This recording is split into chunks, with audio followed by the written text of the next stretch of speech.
On est donc toujours l'étranger de quelqu'un. D'où un effet miroir qui fait que les stéréotypes se mêlent et s'entremêlent. Chacun renvoie ses préjugés à la figure de l'autre. En d'autres termes, on refile au suivant la patate chaude de la discrimination. Brahim Naïtbalk en sait quelque chose. Français d'origine marocaine et musulmane, né dans la banlieue de Saint-Étienne, il est habitué à ramasser en pleine figure des préjugés en tout genre.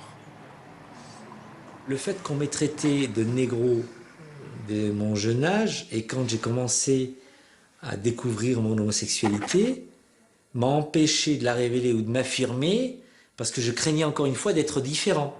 Donc j'accumule vraiment les préjugés.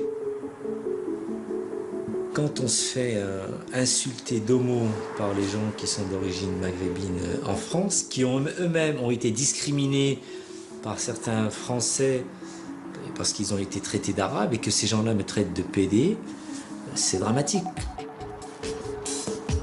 Ok, pied droit et quand je dirai pied gauche, vous changerez. Et on ne triche pas à ce niveau-là, les gars, c'est important. Tout à l'heure, vous allez toucher le ballon, il faut éviter les déchirures. Hein. Aujourd'hui, Brahim assume totalement son orientation sexuelle qu'il a décrite dans un livre intitulé « Un homo dans la cité ». Brahim est l'entraîneur de Paris Foot Gay, un club formé d'homos et d'hétéros, souvent confrontés à l'homophobie qui règne sur la pelouse. Il y a une équipe qui a refusé de jouer contre nous. C'était une équipe de joueurs musulmans. Quand ils ont appris qu'ils nous rencontraient un soir de coupe, ils ont appris que c'était le Paris Foot Gay qu'ils rencontraient. Ils nous ont tout simplement envoyé un mail en nous indiquant que c'était pas dans leur principe de rencontrer une équipe d'homosexuels. C'était contre leur religion et contre leurs principes. Il y a besoin d'aide? Ouais, tranquille. Allez Didier. Boum! Les footballeurs, comme beaucoup d'autres gays, sont victimes de la discrimination. Pourtant, ça n'empêche pas certains homos de stigmatiser ceux qui ne leur ressemblent pas.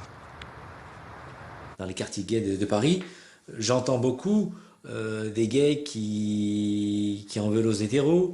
J'entends beaucoup des gays qui ne supportent pas les femmes. J'entends beaucoup des gays qui ne supportent pas les gros, les vieux. Ce sont des stéréotypes. Et c'est pas parce que on est discriminé qu'on ne peut pas discriminer les autres, malheureusement. Et chacun dégaine son cliché. Quand l'un aperçoit une blonde, il pense nunuche. Quand l'autre voit un Africain, il pense dilaire. Et quand le troisième croise un efféminé, il pense homo. Un stéréotype qui ne correspond pas à la réalité, c'est le stéréotype « les homosexuels sont efféminés ».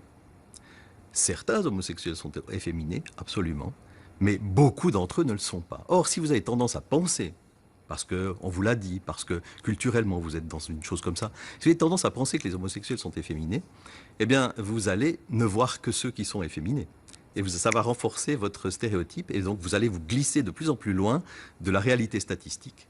Et finalement, vous arrivez à quelque chose qui donne prise à un véritable préjugé extrêmement fort, simplement parce que vous avez trié l'information. Et ça affaiblit votre connaissance des homosexuels? Ah, ça affaiblit votre connaissance de la réalité en général. Alors l'homosexualité, c'est un cas, mais imaginez tous les préjugés qu'on a, et qui sont tous en fait ces préjugés faux, qui sont tous en fait des extractions faussées de la réalité. C'est plus la réalité, c'est une façon biaisée d'avoir vu la réalité.